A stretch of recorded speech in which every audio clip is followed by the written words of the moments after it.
mes côtés pour me guider, qui me donnerait la joie, l'espérance, qui enlèverait mes peines, mes souffrances. Peut-il exister un grand berger pour me guider? Oui, je l'ai trouvé, il a pris ma place. Oui, j'étais perdu et il m'a fait grâce. Ce berger d'amour qui a donné sa vie pour moi. Son nom est Jésus, c'était Manuel. Il est le Messie, il est l'Éternel. C'est un conseiller qui peut guérir les cœurs brisés.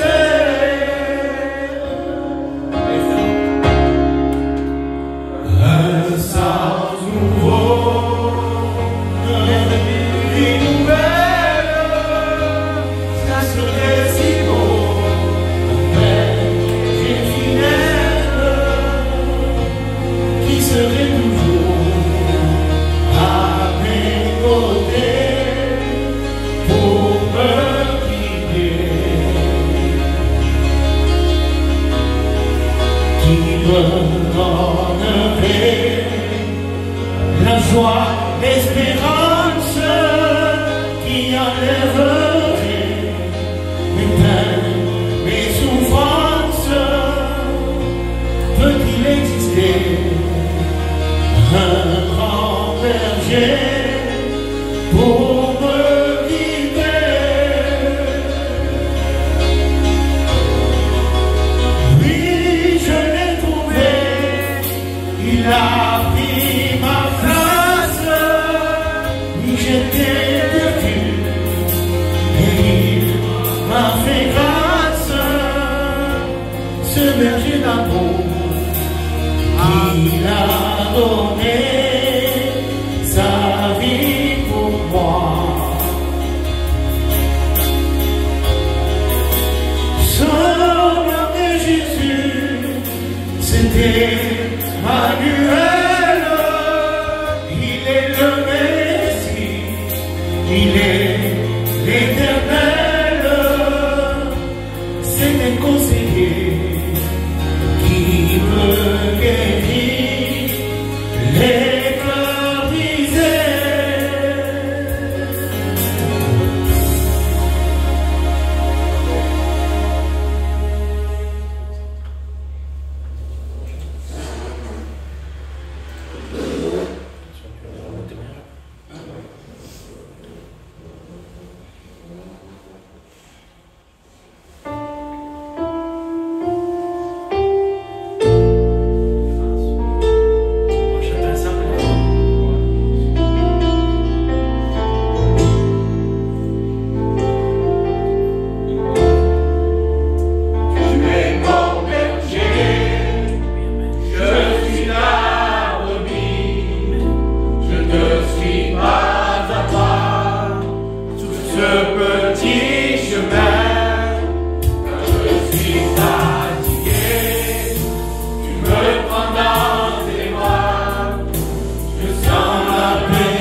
dire en quelques mots de mon témoignage. Alors déjà, je vous dis pardon si j'ai la voix un peu prise, c'est que je suis malade, vous voyez. Je me suis fait tester, alors n'ayez pas peur, je n'ai pas le coronavirus. Ça, c'est le principal. Voilà. Alors moi, mon témoignage, voilà, j'ai grandi à la cité, tout le monde me connaît. J'ai un petit garçon, une brave famille. Je n'ai jamais fait des choses de mal. Peut-être ce que je faisais, c'était mentir, mais pas plus loin. Vous savez, c'est pas pour cela qu'on est chrétien. Le plus grand des péchés, ce n'est pas l'accepter en tant que maître sauveur. Et de ce fait-là, j'étais le plus grand des pécheurs de Dieu. Plus grand qu'un toxicomane aussi, il faut. Et vous savez, des fois on ne comprend pas, il a fallu que je passe par séparation. J'ai perdu un oncle à moi de 45 ans. C'est un homme que j'aimais beaucoup. Et vous savez, quand on perd quelqu'un qu'on aime chèrement, et on n'a pas pu faire les fêtes et je ne faisais pas les fêtes. Et comme je ne faisais pas les fêtes, mes copains n'étaient pas avec moi. Et j'étais seul dans ma chambre. Et j'avais une tristesse dans mon cœur. Et cela me disait, regarde, tes copains sont en train de faire la fête, toi tu es seul. Mais je remercie Dieu, car Dieu est chaque fois là. Le Saint-Esprit est chaque fois là, même si nous ne le remarquons pas. Et dès que cette pensée-là, et une autre pensée qui me disait, mais samedi, il y a réunion à Figueroa. Vas-y, et tu verras. Et moi, je me suis dit, Seigneur, si c'est toi, je te crois, je vais y aller. Mais je ne veux pas aller comme ça même, je veux aller pour rencontrer quelque chose, pour rencontrer quelqu'un. Et vous savez quoi, Dieu ne s'est pas fait attendre. Dès que je suis venu à la réunion, samedi à Figueroa, Dieu était là. Mais moi aussi, j'avais un cœur pour rencontrer. Et ce qui se passait, c'est que je me suis senti pécheur, je me suis repenti de mes péchés. Et Dieu ne s'est pas arrêté là, car dès que je demandais pardon à Dieu, Dieu a fait des choses encore plus belles dans ma vie. Vous savez, dès que je me suis marié, eh ben, je ne pouvais pas avoir d'enfant, c'était très compliqué. On est passé par des années de traitement, de médicaments, d'injections, de ce que vous voulez-vous. Et on ne pouvait rien faire. La médecine était illimitée. Mais je remercie Dieu car Dieu n'est pas limité. Et je vais vous dire quelque chose. Il s'est passé que pendant 6 mois, 1 an, le traitement que je devais prendre n'existait plus. Il était à ruine nationale. C'est que ça veut dire ruine nationale, vous allez tout partout, j'appelais tous les magasins, tous les pharmaciens, et je vous promets qu'il n'y en avait plus. Et je lui dis, Seigneur, comment je peux faire? Et d'un coup, en me disant ça, il y a un verset qui me met dans la Bible, c'est Habakkuk verset 3. D'Habakkuk 2 verset 3 qui dit, sa promesse tarde d'attendre-là, car elle arrivera. Et elle arrive certainement, elle ne mentira pas. Elle va arriver à son terme. Et je vous promets que ce verset-là, j'ai pris mon cœur, je dis, Seigneur, je veux te croire. Quelle que soit la preuve, ma femme était enceinte. Ce que je veux vous dire, si Dieu vous a promis quelque chose, que ce soit quoi que ce soit, croyez-le, Dieu vous donnera. Que Dieu vous bénisse.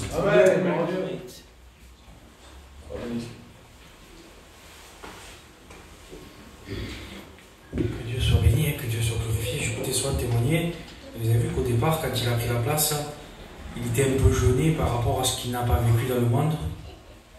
Aujourd'hui, le monde voudrait faire ça. Il voudrait nous faire jeûner de ne pas vivre dans la débauche. Il voudrait nous sentir, oui, mais toi, tu as un petit témoignage. Mais il a rencontré un grand Dieu. Je pensais à quelque chose. Et il disait, j'étais peut-être pire qu'un tel ou qu'un tel. Mais vous savez qu'une personne sans Dieu, la Bible la compare à une bête. Mais pas n'importe quelle bête en réalité. Parce que nous, aujourd'hui, le peuple de Dieu, l'Église, les frères, je dis bien les frères et les sœurs, on est censé être des brebis. Mais une brebis ne fait pas ce qu'il veut. Une brebis ne va pas où elle veut. Une brebis ne se nourrit pas de ce qu'elle veut. Une brebis, elle est dépendante de qui? Elle est dépendante du berger. Et c'est le berger qui la guide. C'est le berger qui la conduit. C'est le berger qui la dirige. C'est le berger qui lui donne la nourriture. Nous ne nous trompons pas. Nous ne nous trompons pas. Mais je voudrais qu'on réalise réellement que nous sommes des brebis. Qu'on voudrait croire des fois qu'on est des Rambo. Je vous dis, je ne sais pas pourquoi je le dis, c'est sur mon cœur. Mais les frères et les sœurs, je m'adresse aux frères et aux sœurs. Des fois, on voudrait croire qu'on est des forts, qu'on est des vaillants. Mais on est des brebis. Et ce que je voudrais, c'est qu'on chante encore un cantique. Avec les frères. On chante tous ensemble.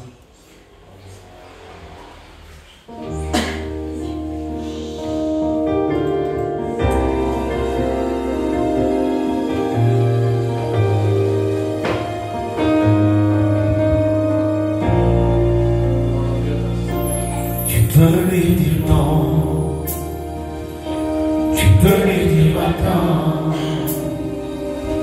tu peux t'en aller et refuser d'être sauvé. Tu ne l'empêcheras pas à Jésus de t'aimer. Tu ne l'empêcheras pas. Il a payé pour toi. Tu peux lui dire oui. Viens Jésus dans ma vie. Tu peux l'accepter et être sauvé. Tu ne l'empêcheras pas à Jésus de t'aimer. Tu ne l'empêcheras pas. Il a payé pour toi à la croix.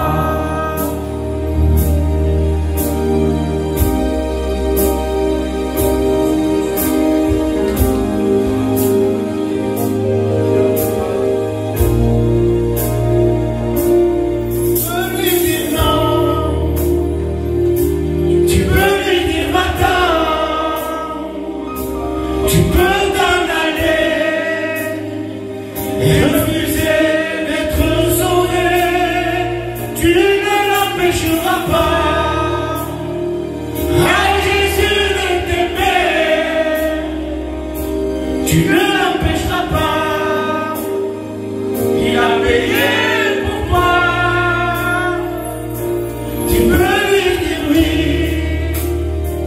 Viens Jésus dans ma vie. Tu peux l'accepter et être sauvé. Tu ne l'empêcheras pas.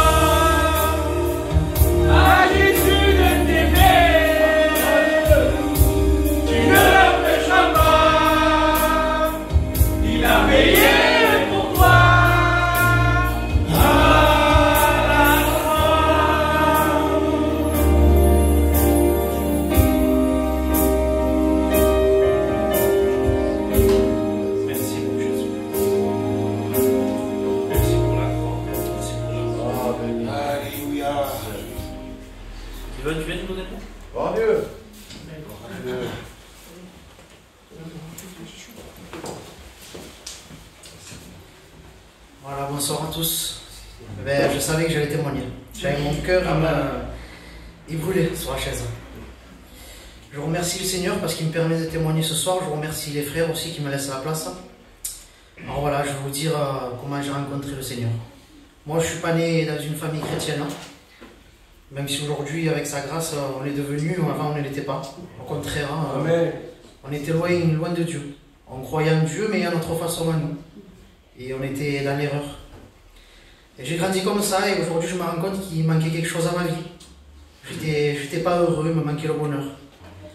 Je suis rentré dans la jeunesse et j'ai commencé à toucher aux choses du monde. Je croyais que ça pouvait me rendre heureux. Je croyais que ça pouvait me donner le bonheur. J'ai commencé, avec le respect que je dois aux anciens, à ma famille, j'ai commencé à fumer, à boire. J'ai même fumé de la drogue pendant une grosse partie de ma jeunesse. Je croyais trouver le bonheur et être heureux comme ça, mais pas du tout. Le monde nous offre un bonheur éphémère. Ça dure une heure, ça dure une soirée. Et après, on retrouve notre malheur. Voilà, et après, je me suis dit, ça ira mieux, je vais me marier. Je me suis marié avec ma compagne et ça n'allait pas du tout. Parce que j'étais quelqu'un de très pénible, de méchant. J'étais méchant avec elle, je la rongeais. Je me rendais même pas content. Alors, dans mon foyer, c'était la guerre, c'était la dispute. Une fois toutes les semaines, on était quittés, ça n'allait pas du tout. Et j'ai commencé à avoir des grosses angoisses, parce que j'ai toujours été quelqu'un d'angoissé, j'ai commencé à avoir de grosses crises d'angoisse. Et ma femme, grâce à Dieu, elle avait rencontré le Seigneur déjà. Et elle me dit, Cliven, il y a une solution pour toi. Mais moi j'étais têtu et je voulais rien savoir, parce que ça, moi, c'était pas mon truc, ça me disait pas. Mais Dieu avait choisi autrement, Dieu m'avait donné un rendez-vous déjà. Amen. Et un jour, je me suis retrouvé en train de travailler avec le frère Anthony. Et lui, comme il était chrétien, ça fait que quand je me suis trouvé dans un état où j'étais pas bien, il a commencé à me témoigner de l'amour de Dieu, me dire qu'il y avait une solution pour moi. Et je commençais à voir que ma femme s'était convertie, mon père et ma mère s'étaient convertis. Je voyais à travers eux qu'il se passait quelque chose quand même. Alors ça commençait à m'intriguer. Et ce jour-là, j'ai pris la meilleure décision de ma vie. J'ai pris la décision de le suivre. J'ai suivi les réunions pendant un moment, mais il ne se passait rien. Mais j'ai pas baissé les bras, parce que je le voulais réellement. Je voulais m'en sortir de ma situation. Alors j'ai persévéré. Et Dieu ne s'est pas fait attendre. Lui, il voulait voir ma fidélité, et j'ai été fidèle. Alors il s'est montré à moi. Il m'a fait ressentir sa présence dans les réunions, il a touché mon cœur. Il m'a brisé, il m'a délivré de toutes choses. De l'alcool, de la cigarette, de toutes mauvaises choses. De la haine. Il est venu dans mon cœur, il a mis l'amour, la joie, la paix. Dans mon foyer, là où il y avait la haine, il a mis l'amour. Et il a changé ma vie entièrement. Amen. Voilà, alors si je peux vous donner un conseil, c'est vrai que je me suis converti jeune, j'avais 23 ans. Mais bon, quand je me suis converti, j'ai dit à mon pasteur, à savoir ça, je me serais converti plus tôt. Ça m'aurait évité de perdre du temps, perdre des plumes. Parce que dans le monde, on perd du temps, on perd des plumes. Alors, je peux vous donner un conseil, ce soir, n'attendez pas. Donnez votre cœur à Dieu. Amen.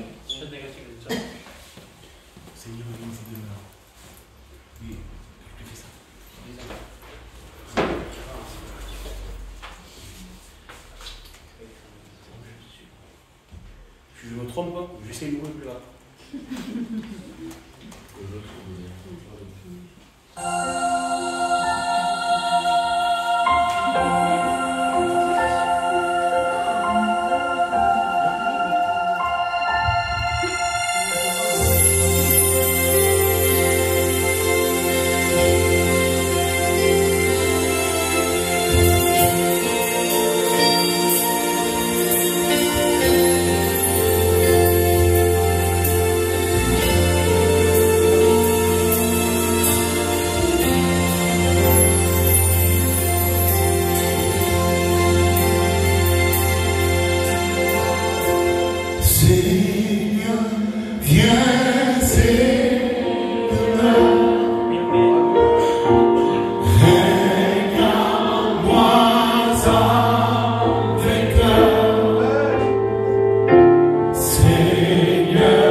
que Dieu me prête maintenant.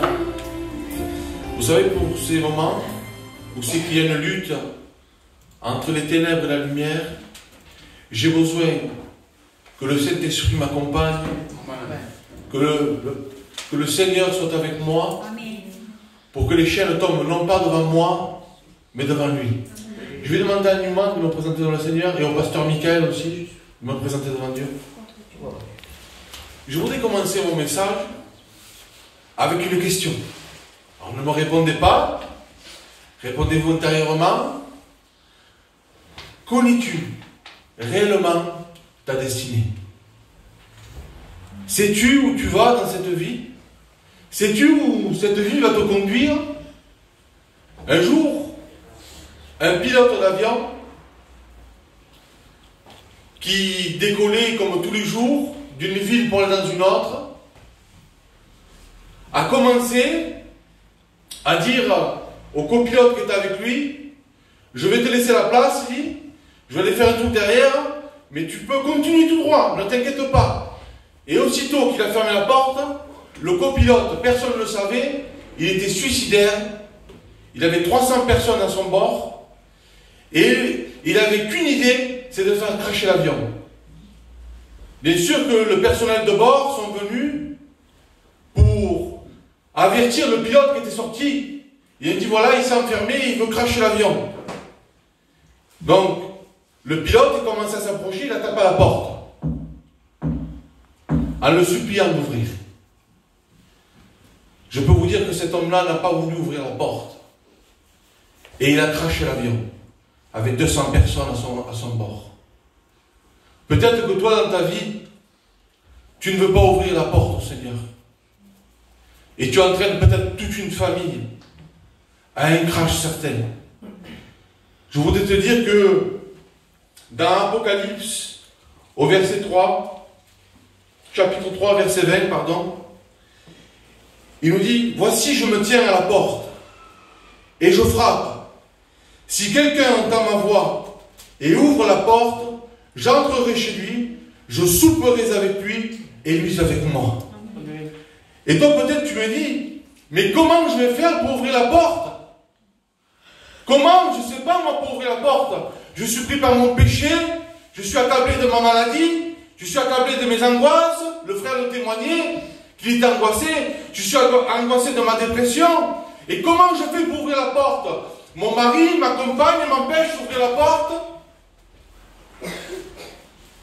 Il est paru un homme une fois dans la parole de Dieu. Et on le retrouve dans Matthieu 3. C'est Jean le Baptiste. Jean le Baptiste apparut et disait aux nations: repentez-vous, car le royaume des cieux est proche. La clé pour ouvrir la porte, c'est la repentance. C'est que tu demandes pardon à Dieu de ce que tu es. Et le Seigneur ne tardera pas à se faire connaître à toi. Il viendra, et comme le dit ce texte, il soupera avec toi, et toi avec lui. Ça veut dire qu'il sera avec toi dans ton cœur jusqu'à la fin de tes jours. Jusqu'à temps que tu rentres dans le royaume céleste, et c'est là, c'est ta nouvelle destination. Je voudrais prendre notre texte, c'est Jérémie, lui, il avait tout compris. Ça se trouve dans Jérémie 10 et verset 23.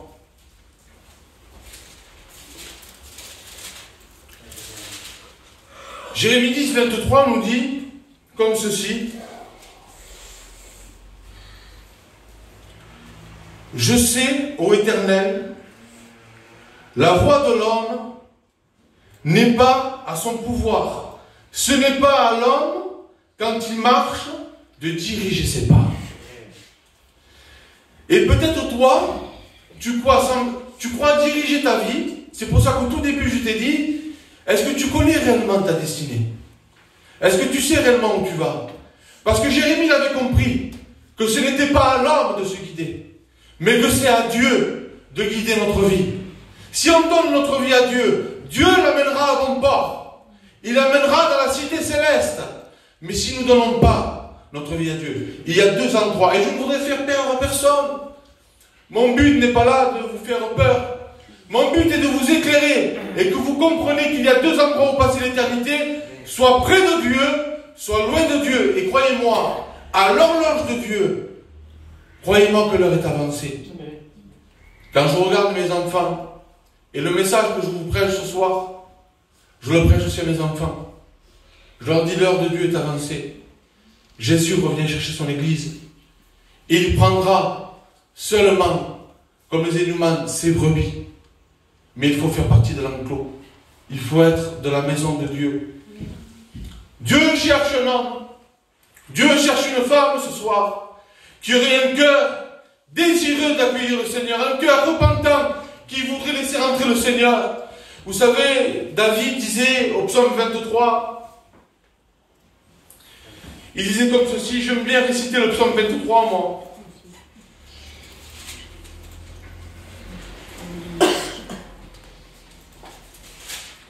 Même si je le connais, j'aime bien le lire.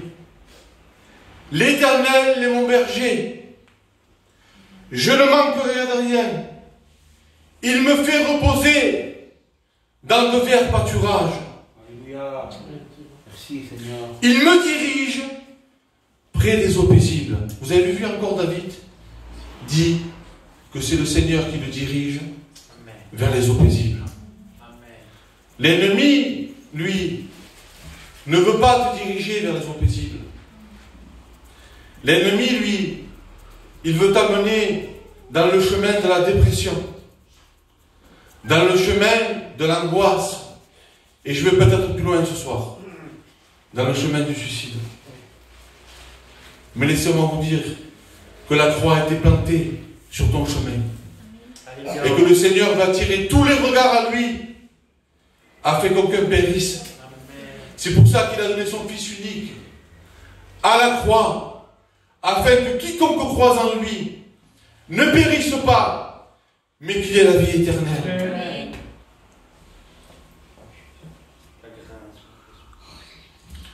J'aimerais que vous ne vous enfermez pas comme ce pilote dans votre cockpit. Qu'est-ce que je veux dire par là? Dans vos raisonnements. En disant, c'est pas pour moi l'évangile. L'évangile, c'est plus tard quand je serai vieux. Moi, j'ai pas besoin de tout ça. Croyez-moi que la chose la plus belle au monde, ce que nous les chrétiens, nous efforçons de vous dire, se trouve là. Amen. La parole de Dieu. Je me lève et je me couche en paix. Amen. Vous savez pourquoi? Parce que le Seigneur est avec moi. Amen, amen, amen. Ça, c'est pas mes paroles à moi. C'est les paroles de la parole de Dieu. C'est pas une promesse pour moi. C'est une promesse aussi pour toi. Ah, moi, mon foyer détruit. Ma compagne ne viendra jamais. Mon compagnon ne viendra jamais. Que fais-tu des promesses de Dieu? Serre-les dans ton cœur. Je sauverai toi et toute ta maison. Amen. Accrochez-vous aux promesses de Dieu, peuple de Dieu. Et même si nous marchons, parce que maintenant, si vous acceptez le message du Seigneur, si vous vous repentez devant le Seigneur, votre destinée, ce n'est plus le lieu de tourment, mais c'est le ciel. Et peut-être que dans votre marche chrétienne, vous allez recevoir des coups. J'ai reçu des coups. Le serviteur de Dieu a reçu des coups. Michael a reçu des coups. Swan a reçu des coups. Nelson reçoit des coups. Serge commence à recevoir des coups. Anthony a reçu des coups. Marlon pareil. Rocky est avec nous pleinement et on reçoit des coups. L'homme de Dieu, le Seigneur disait que s'ils ont fait ça au bois vert, comptez bien ce qu'il fera au bois sec. Mais j'ai une promesse de Dieu pour vous. Il a fait du bien à mon cœur. Quand j'étais aux écoles bibliques, là, le Seigneur est venu. Parce que je voyais des frères passer par le combat et je ne comprenais pas. Il essuiera vos larmes. La parole de Dieu, il dit bien que c'est lui qui va essuyer nos larmes. C'est lui. Alors si nous passons par des combats, la maladie, le découragement, levons nos têtes. On est des soldats de Dieu. Et nous avons un grand combat à mener. Sauvez les âmes, ceux qui sont au dehors. Et toi, peut-être, tu ne fais pas encore partie de cette armée. Et ce soir, le Seigneur te dit, venez à moi, vous tous, qui êtes fatigués, qui êtes chargés, et moi, l'Éternel, je vous donnerai du repos. Vous croyez-moi que le repos de Dieu, ce n'est pas le mien, hein? C'est pas ce que moi je peux vous donner, hein?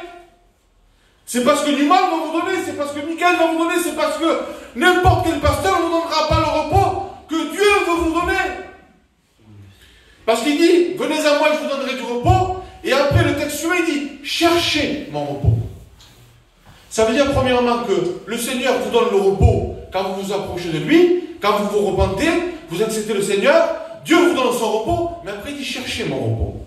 Et là vous allez me dire, Steve, pourquoi chercher le repos? Puisqu'il me l'a donné. Le repos s'entretient. La parole de Dieu. Et vous demeurerez dans le repos. Jusqu'à la fin. On peut voir à travers le monde que le monde n'a plus le repos. Des guerres d'un côté, des famines de l'autre, des pestes, des coronavirus. C'est le monde et c'est le chaos total. On dirait que même le monde est en train de nous faire voir et de nous dire Jésus revient. Et il revient bientôt. Je le crois de tout mon cœur que le Seigneur que je vous prêche ce soir est au milieu de nous. Vous savez pourquoi? Parce que 2 ou 3 réunis à mon nom, Dieu est au milieu de nous. J'aimerais conclure avec ces quelques mots, moi. Je ne regarde pas si je prêche sur un chapiteau, si je prêche dans une église, si je dois prêcher à quelqu'un dehors dans la rue. Dieu m'a envoyé pour cette mission-là. Prêcher à ceux qui ne connaissent pas le Seigneur. J'aimerais vous dire et conclure mon message comme ça. Ce soir, peut-être tu ne connaissais pas ta destinée. Mais laissez-moi vous dire que sans Dieu, notre destinée, c'est le lieu de tourment. Je ne peux pas mâcher mes mots. Je ne peux pas dire autre chose. Si je vous mens, c'est moi qui serai coupable de votre perte. Je suis obligé de vous dire, Jésus est vivant. Trouvez-le pendant qu'il se trouve encore. Toi, tu n'es pas capable, moi je ne suis pas capable, j'arrive pas. J'arriverai pas à suivre, Steve. Je ne peux pas, t'imaginer pas ma situation. Laissez-moi vous dire que même si tu te retrouverais chez toi, avec un petit morceau de pain, avec juste de l'eau et que tu n'aurais pas de quoi te payer autre chose, laissez-moi vous dire qu'il sera ta paix. Il sera ton repas. Il sera avec toi jusqu'à la fin. Et ta destination, merveilleuse. Les verts pâturages. Le ciel de gloire. Moi, j'ai plus rien à dire. Moi, je prêche 5 minutes, tant pis, c'est pas grave. Je le fais de tout mon cœur. Amen. Sauvez-vous. Alléluia. Rencontrez Jésus. Amen. Jésus vous aime. Amen. Jésus ne met personne au dehors. Celui qui vient à lui, Jésus le prend. Il le serre dans ses bras d'amour. S'il a des blessures, il les répare. Il est capable de réparer l'irréparable. J'ai vu un homme qui a perdu son fils dire ces mots devant moi, il y a quelques jours. Je suis dans la paix, dans sa paix, parce que c'est lui qui me la donne. Ce Dieu merveilleux est au milieu de nous ce soir. Moi, je te réavertis, et je t'avertis de tout mon cœur. Il est temps pour toi, ce soir c'est ton soir, de donner ta vie à Dieu, de rencontrer ce merveilleux Sauveur. Que Dieu soit béni. On prie le Seigneur. Amen.